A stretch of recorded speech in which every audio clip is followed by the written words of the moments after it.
Welcome to Felony Friday, a presentation of the Lions of Liberty podcast. Here is your host, John Odermatt.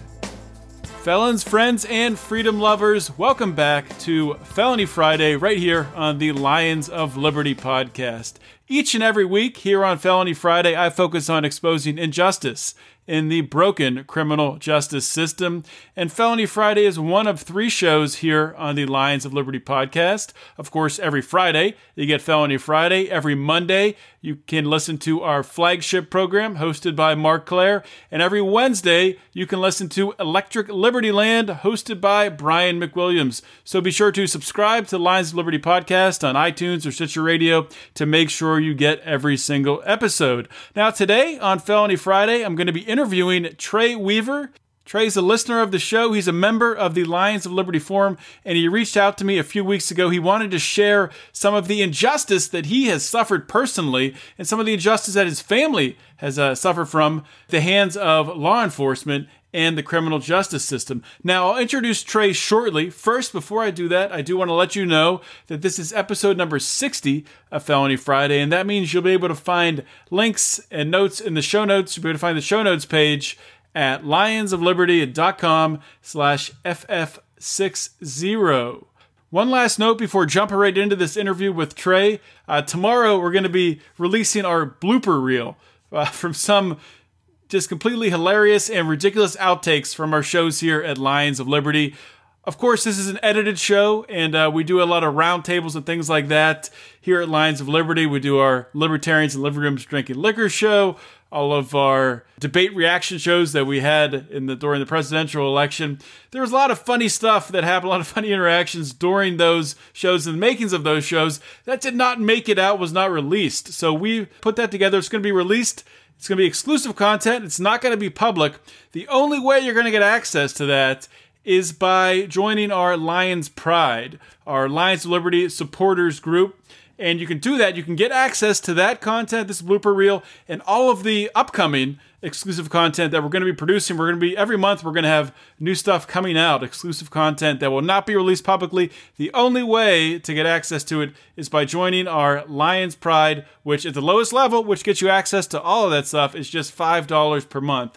So make sure to look into doing that. You can find that. You can find all the information on that at lionsofliberty.com/support. And I really hope you enjoyed today's show. My guest today on Felony Friday is Trey Weaver. Trey is a self-described libertarian, and he actually reached out to me, sent me an email a few weeks back to my Felony Friday email. You can find that email, felonyfriday@lionsofliberty.com. He sent me an email to share some personal injustice that he's felt and also some injustice that his family has experienced at the hands of the criminal justice system, at the hands of law enforcement. So I spoke with Trey. I asked him to come on the show to share these stories, and I think from his experiences, hopefully we can all learn something from them. So Trey, welcome to Felony Friday. Thank you for having me, John. Thanks for coming on, Trey. And I appreciate that you're willing to come on to share these experiences that hopefully will benefit others. But also, before we do that, when we did email back and forth, you did tell me that you're a libertarian and you're also a listener of this Lions of Liberty podcast.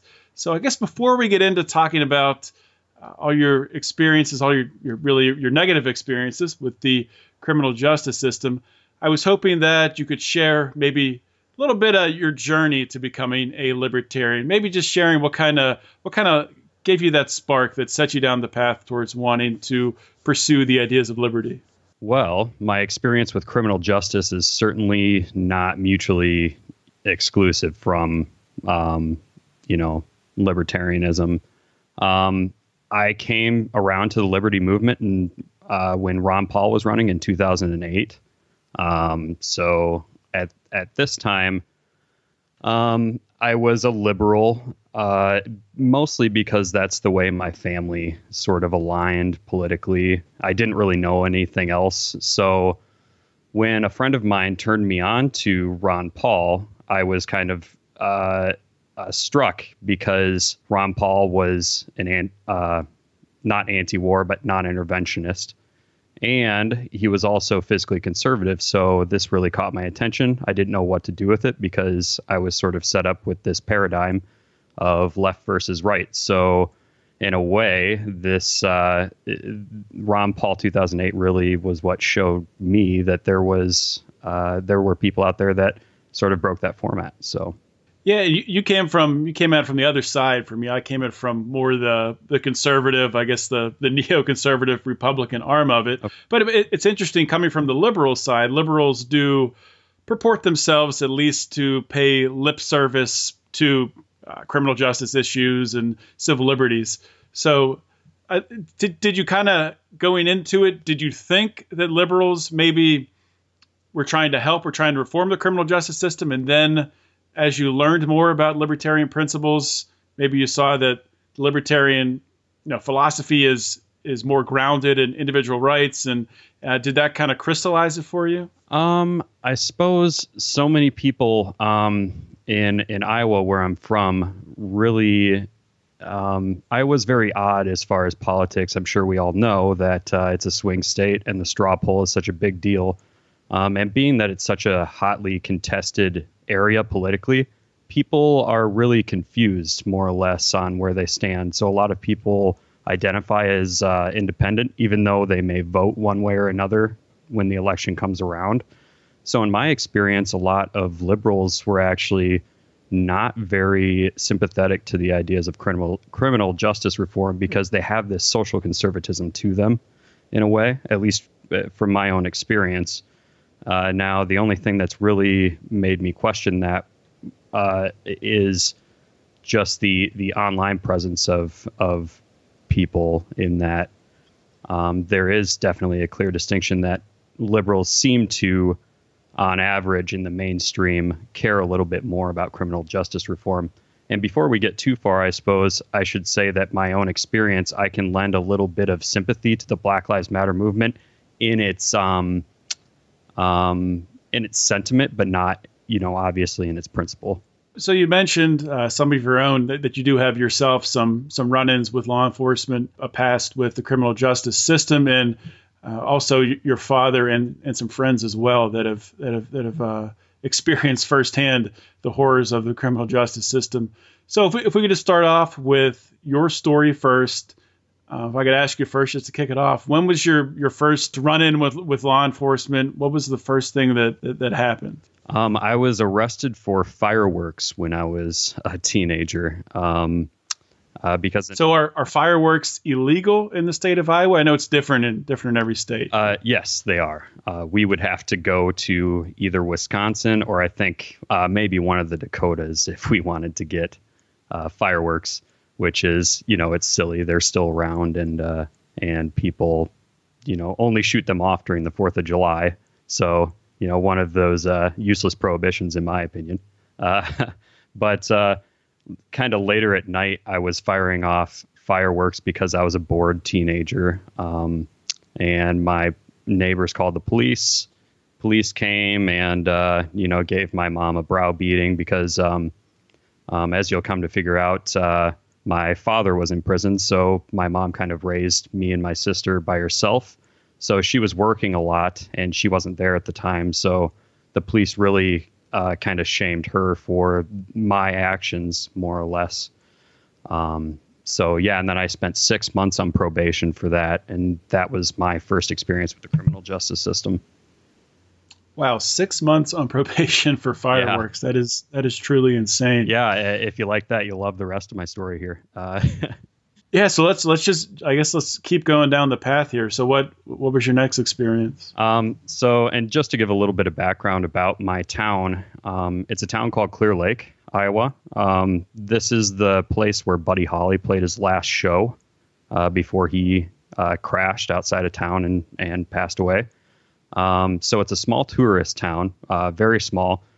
Our population triples almost during the summer. So a lot of the police force is more or less trying to not enforce the law as much as maintain this image of the town, even though there is quite a bit of post-industrial poverty that strikes this place just like any other Midwestern or Bible Belt rural area.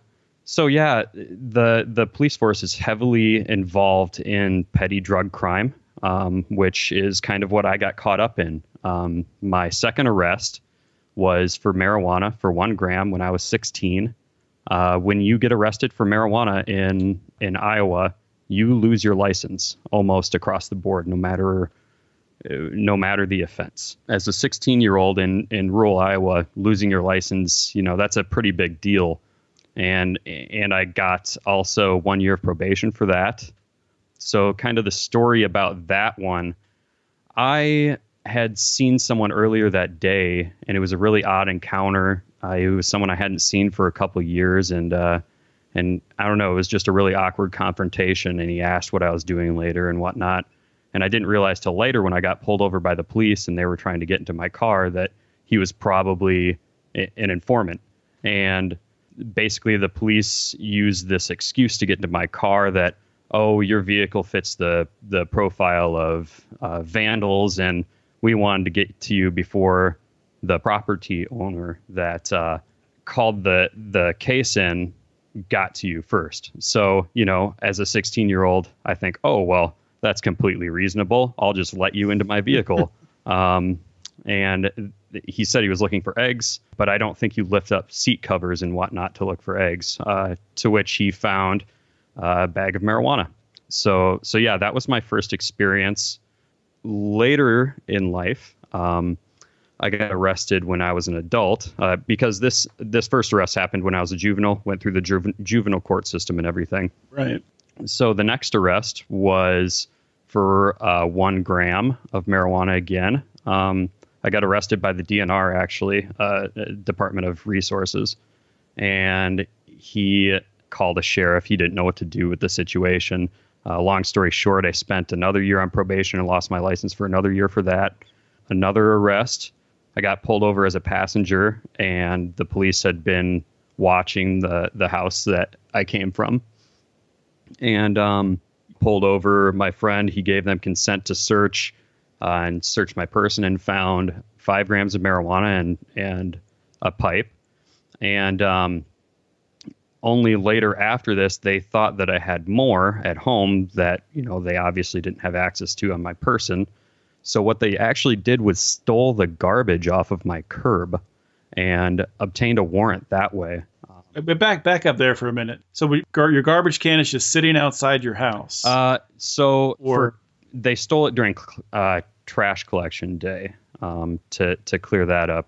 So essentially, since it's sitting on the boulevard, it's technically not personal property at that point.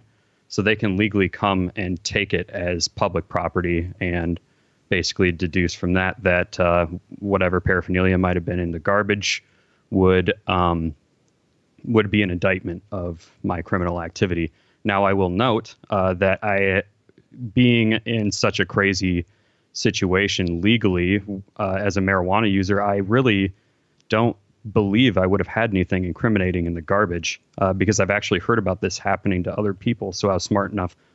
So I am of the opinion that they lied and obtained an illegal warrant. So what did they say they found in the garbage then? I don't think it's specified on any of the paperwork.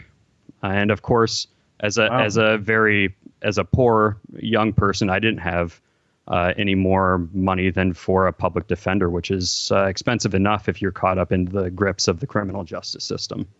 So, do you feel like you were targeted these times? Because certainly it's absolutely Sorry to cut you off. No, go ahead. But I feel like the initial first arrest for fireworks is what really brought attention to me. Not to mention, my family had lived there their whole lives and whatnot. And being as it's a small town, everyone kind of knows everyone. So they knew, the Weavers there. I've heard police say this in the midst of myself or friends getting arrested. Oh, those Weavers, they're a bunch of dope dealers, So they obviously have a target on your back, even just from birth. My only crime, more or less, was being from a broken family. So basically in this, they came and they raided my house after they got a warrant for that, and destroyed my mother's home. She had a candle business, and they were, I was acting up because, it's kind of an absurd situation. And he's like throwing her things around and really just trashed the place, only to find a gram of marijuana. And so I lost my license again. And at this point, I was a delivery driver, so it really, really hurt me financially. And at some point, I got my license back and got pulled over one night after I came from a friend's house because the police had been watching me, and he thought that I didn't have my license. So I wasn't pulled over for any traffic infraction. He had just been watching me and wanted to pull me over. So he was watching you that closely. He knew your car. Yeah, he thought you shouldn't be driving and pulled you over simply because of that. And I want to be clear, these police have really nothing better to do than target people like myself when I was younger. So, and to add insult to injury, he wrote me up for not having my license, even though I made the mistake of leaving my license at home. So in a way, I was kind of guilty, but I mean, legally, I did have my driver's license.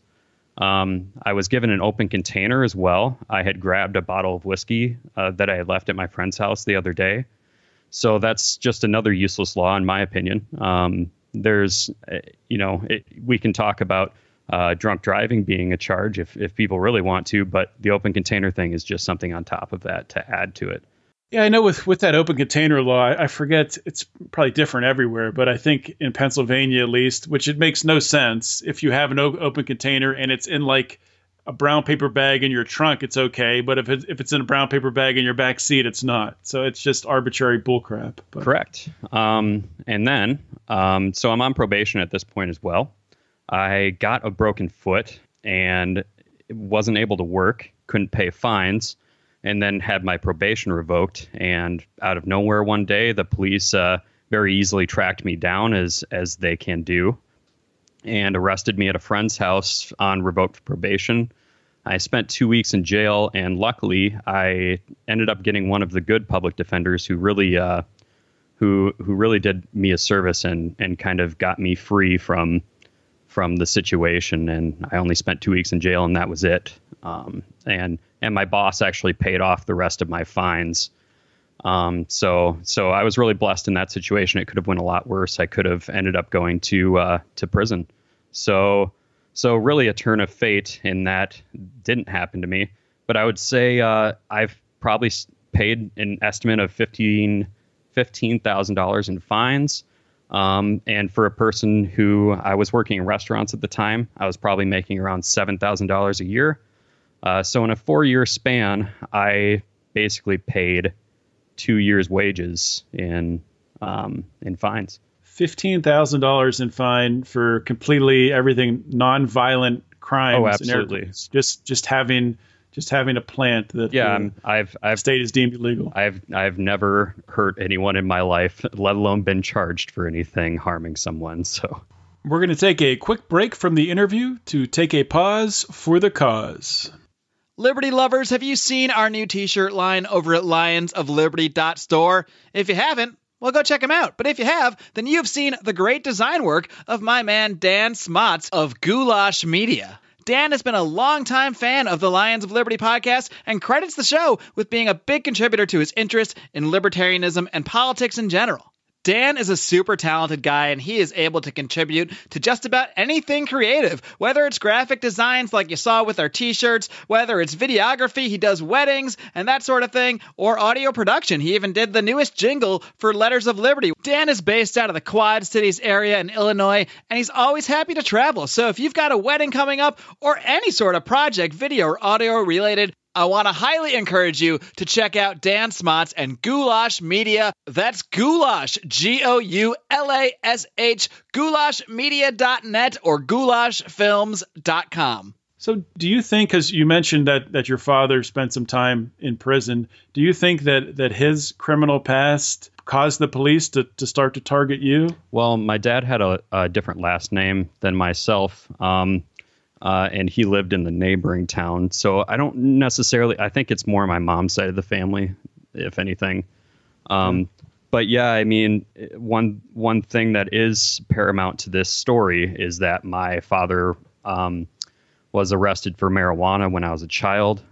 Spent 2 years in state prison for that, for a felony. And then when he got out, he went on to bigger and better things, went on to cook meth. And somebody was actually cooking meth in his garage when he wasn't there.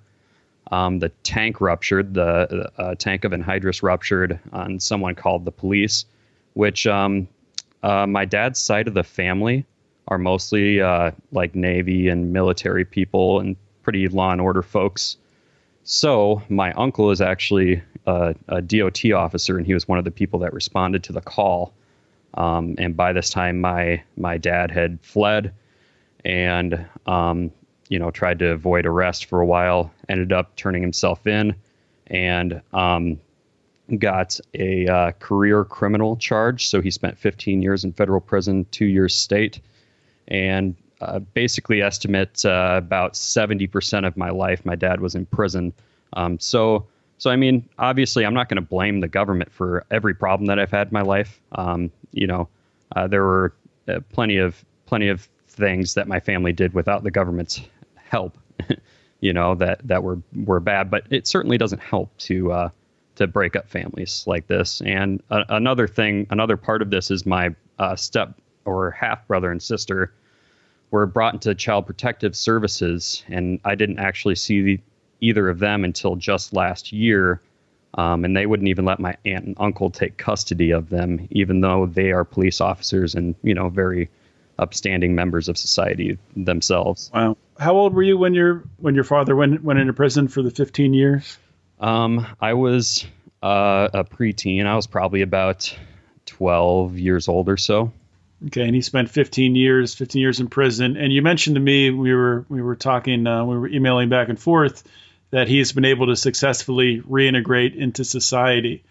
I was wondering why you think that is, and some of the things that led to that. He did reintegrate pretty well into society, and I think a big part of that is just a tight-knit family and friend network that he has. He's very blessed by having people in his family who are forgiving, and people supported him morally throughout the whole situation as he was in prison. And he ended up actually meeting his now wife when he was in prison, and when he got out, they got married and whatnot. And I think that's a really big part of it. Just having just generally a lot of support in your life is really something that's big for past felons. Yeah, that definitely is key. I know personal experience with a family member going to prison for a nonviolent drug crime, in that, supporting him all the way through, visiting, and even more so probably once he got out, there's no driver's license, being able to help to transport him to a job and stuff like that. So that's huge. And I don't know percentages, but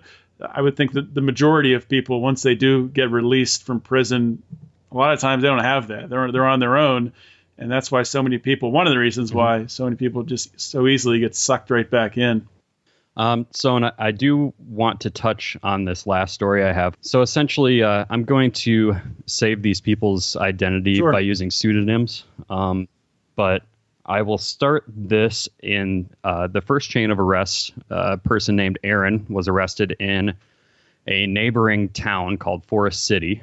And we suspect that perhaps the police threatened maybe the custody of his child, and maybe he gave up the use of his phone because Aaron's phone was giving text messages to another one of my friends' phones. His name is James.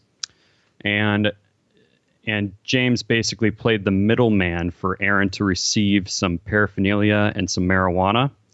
The person actually dealing with this, his name is Scott, and he went to go actually meet the police for this transaction. And the police set up the deal at a park so that basically to slam him with a drug-free zone charge. just to back up to make sure that I'm understanding this. So a friend of yours was arrested, and you think that the police had taken his phone and were sending text messages to set up a drug deal to another one of his friends or through a middleman, and then met a third friend in a park. Yeah. And yeah, my fault. I'm kind of speeding through it, but yeah. So essentially, and I've noticed this trend there before, where I've heard of another story where they were following a guy around for a couple of weeks. He knew that something was up, but when he was leaving a friend's house one night, they followed him until he was near a park and pulled him over right outside of the park, and slammed him with the same charge. So I know that there's definitely a revenue collection element to the pattern of arrest in that. And my friend Scott that actually met them there ended up with 3 years probation. And I actually kind of lost touch with him, but the last I heard, he had went to state prison for violations related to this arrest. And this was an entirely, there was no actual, not that morally there would be anything wrong if there was a drug transaction going on, transaction between consenting adults, but this was an entrapment basically, right? Oh yeah, absolutely. Yeah, they were posing as my friend Aaron, basically trying to entrap him into a drug deal. So, and this gets even better. Another friend, his name is Jim. He's completely separate from this situation. It just so happens his only crime would be having the same or similar name as James. They just go by different, formalities of the name. And Jim's home is 1 block away from this park that they set up the deal at. So ipso facto, these police officers, they know who Jim is. And they're just like, oh, it must have been Jim down the street, because they saw James in the phone. That was the contact that they were contacting. So someone completely separate from the situation, the police went and got a warrant to raid his house on, and I mean, I'm not a lawyer, but I have to think that the name in a phone isn't really proof that it's actually that person, I don't think it is. That's crazy. Yeah. And so he's completely unsuspecting of this whole situation. And just to tell you a little bit about Jim, he's kind of, he's a theater geek, more or less. I'd call him a bard in every sense of the word. He's a musician now and a really great guy. But I mean, he's like a scrawny, like kid, long hair, kind of effeminate almost, very unthreatening. But these police officers, he's coming out of his home to go somewhere at night, and he turns the corner because he sees something, and there's 5 police officers with guns drawn on him. Jesus. Like, yeah. So, and basically when he was recounting the story, he's talking about like, as if they were busting some, Chicago, South Side Chicago drug or gangbanger, like they were treating him like he was some sort of just dangerous person. So if you can think about the absurdity of this situation, you've got 5 dumb cops coming around the corner, guns drawn at this little effeminate teenager, and they end up getting into his house, and he's arrested for having 2 different vessels of marijuana. And in Iowa, you're given a felony intent to deliver when you have over an ounce. So what just to back up, what do you mean by 2 different vessels? 2 different bags of marijuana, or what yeah, he kept them in like, little pill containers, but he had them in 2 different containers so that he could, keep them separate. Because if anybody out there is familiar with how cannabis works, you like to keep your stuff separate, just as a, use. If you have different kinds or you don't want to mix together. Yeah. But yeah, so basically in Iowa, you're given an intent to deliver, a felony charge, if you have more than an ounce, unless they can prove that you may be a dealer.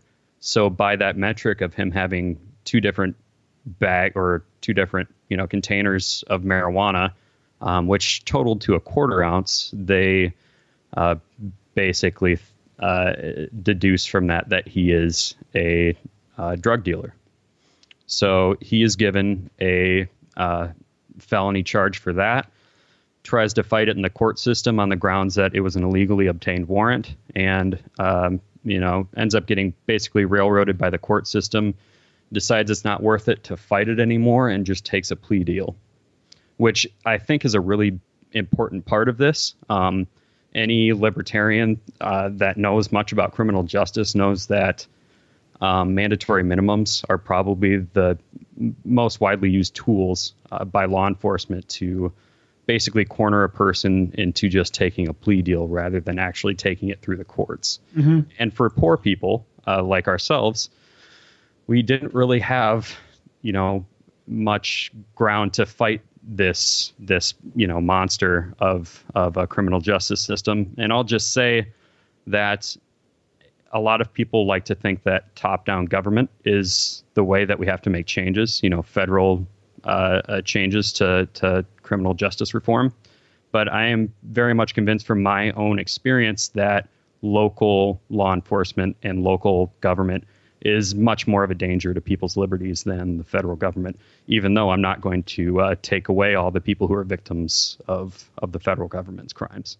Yeah, wow. When you told me you had some stories, I did not know that you could write a book with this stuff in it, man. You could probably do a whole nother episode on more stories. So some unbelievable stuff. And we are out of time. I do want to thank you for coming on and sharing these stories, talking about this stuff, because a lot of people, maybe they grew up in a different environment. Maybe they grew up in an environment where police officers didn't act like this. I know in my hometown where I grew up, the police were not nearly as aggressive as this. Obviously, I know from reading and hearing stories from other parts of the country that there's police that in lots of places that are this aggressive. But I think it's very important to shine a light on this type of behavior. And I think that's a very astute point you made, especially when it comes to policing, that a lot of the problems we have in this country are at the local level. And I think that that's the place where if we can shine a light on it and get people to realize what the hell's going on, where we can make some changes. So, Trey, I want to thank you so much for coming on. And if you have anything that you're working on, any projects, or if you want to let the Felony Friday audience, let them know how they can keep in touch with you.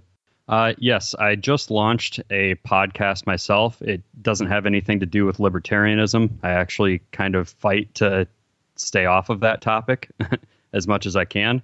But it's called Subversion. It's a podcast about human interests and music. I basically interview local musicians. And so you can find me at facebook.com/subversionwebcast. And subscribe on iTunes or Stitcher. And that's what I have going on. Awesome. Thank you so much, Trey. All right. Thank you. I want to thank Trey for coming on the show and sharing these stories today. These stories are super important, and it's good to see people like Trey, who have really overcome the grip of the criminal justice system. And Trey has had to overcome some bad luck along the way. As you heard during today's episode, he was targeted multiple times by police. But it was cool to have Trey on for a couple reasons. One of them being that he's a guy who listens to this show. He's a guy that is a libertarian, so he understands from a principled point of view that the drug war is unjust. He understands why it's unjust. He understands that coercive governments should not be able to dictate what people can and can't put in their body, what people can and can't transact, what they can't sell. So it was cool to have Trey on, somebody to give that point of view, and I wish him luck with his podcast, and I hope you guys check that out. I will link to that on the show notes page as well. It's interesting that we talked a lot of the crimes, I think maybe all the crimes that Trey talked about today, other than the fireworks, the first time he was arrested, had to do with marijuana in some way. And yesterday, marijuana was back in the news. Unfortunately, White House Press Secretary Sean Spicer made some statements that thing make it sound like the Department of Justice might be stepping up their marijuana enforcement, and it sounds like they're going to be enforcing in states that have legalized marijuana recreationally. It sounds like they're going to be enforcing marijuana, the federal marijuana prohibition. They're not going to be doing it in states that have legalized medical marijuana. So here's some of what Spicer had to say. I'll just read the transcript. There are two distinct issues here, medical marijuana and recreational marijuana. I think medical marijuana, I've said before that the president understands the pain and suffering that many people go through who are suffering especially terminal diseases, and comfort that some of these drugs, including medical marijuana, can bring them. And that's one that Congress, through a rider in 2014, put an appropriations bill saying the Department of Justice wouldn't be funded to go after those folk. There's a big difference between that and recreational marijuana. I think that when you see something like the opioid addiction crisis blossoming in so many states around this country, the last thing we should be doing is encouraging people. There's still a federal law that we need to abide by when it comes to recreational marijuana and other drugs of that nature. Okay, now it's time to be concerned. We've talked about on this show before, when we reviewed Jeff Sessions, we dedicated a whole episode to it a little while ago, talking about Attorney General Jeff Sessions and some of the things that he might look to do as Attorney General. One of the big question marks was, what is Jeff Sessions going to do about marijuana and about the drug war in general? Because this is bigger than just marijuana. This isn't about just being able to, smoke pot. Personally, I don't smoke pot. It's not about that for me. It's about right and wrong. It's about not locking people in cages for ingesting something in their body. But it looks like, unfortunately, that Jeff Sessions, the Department of Justice, is going to be, in some capacity, going after these states that have legalized recreational marijuana. They're going to be backing off the medical marijuana. And they talk about the opioid crisis, and they don't want it to get out of hand anymore. They don't want the marijuana to feed that, which is such a ridiculous thing. Marijuana prohibition, the drug war overall is one of the key drivers that has caused this ridiculous opioid crisis, on top of pharmaceutical drugs and pharmaceutical industries having a monopoly on issuing these drugs and doctors handing them out like candy when they're not really needed. But we're getting a little bit into the weeds here. But to say that marijuana is somehow leading people to seek heroin is just insane. That's just ridiculous. If anything, if people could have access to marijuana, then they'd never search for opiates in the first place. This really does get me fired up, and for good reason. But at the end of the day, I think the majority of Americans on this subject are awake. The majority of Americans are woke. They understand the drug war is a complete failure. I just saw a new poll that came out just yesterday that said over 70% of people out there do not want the feds to get involved in any of these states that have legalized recreational marijuana. So that's definitely a good sign. I don't think at the end of the day that this is something that Trump is going to allow Sessions to pursue. I think what we're seeing now is more some negotiating by Trump, some posturing rather than policy. On one hand, I don't think the DEA really has the resources to escalate the war on marijuana. So I'm not sure where Trump's play is here or why he would do this, but I'm hopeful that this is some sort of negotiating tactic, because I really hope that he's not going to escalate a war on marijuana to these states that have legalized recreational marijuana, because it is not going to end well for him, and it's not going to end well for the country, and it's just going to be a sloppy mess. So if he does do it, and this does go forward, you better believe it that we're going to hold Trump, we're going to hold Jeff Sessions, we're going to hold all these people, hold their feet to the fire for throwing innocent people in jail, people that have done nothing wrong other than consumed or exchanged a plant. So this has got me fired up, guys, but that's good. That's good. It's good to get fired up every once in a while here, and the injustice in this country, it's not hard to get fired up. Hopefully enjoyed the format of today's show. I want to encourage you guys to check out the Felony Friday archive. You can go to felonyfriday.com to see that. If you have any comments for me, you want to shoot me any guest suggestions or any ideas, any criminal justice stories you'd like me to talk about, you can get me at felonyfriday@lionsofliberty.com. You can also chat with me on Facebook in the Lions of Liberty Forum. It's our online forum where we discuss ideas, everything about liberty. It's growing rapidly. You can find it by going to Facebook, punching Lions of Liberty Forum in the search bar at the top. Once it pops up, click join, and we'll get you approved. Also, if you haven't yet stopped by the Lions of Liberty store, please consider doing that. It's lionsofliberty.store. You can check out our t-shirts and our koozies. That's right, we now have Lions of Liberty koozies for sale, and they are freaking awesome looking. Make sure to check them out. One last note, like I said at the beginning, if you want to get our exclusive audio that we're releasing tomorrow, our blooper reel, our Lions of Liberty outtakes, go to lionsofliberty.com/support and join at least the $5 level. You can also join at $10 or $25, but that $5 level will get you that exclusive audio content. That's all I got for today, guys. Thank you for listening. This is John Odermatt signing off.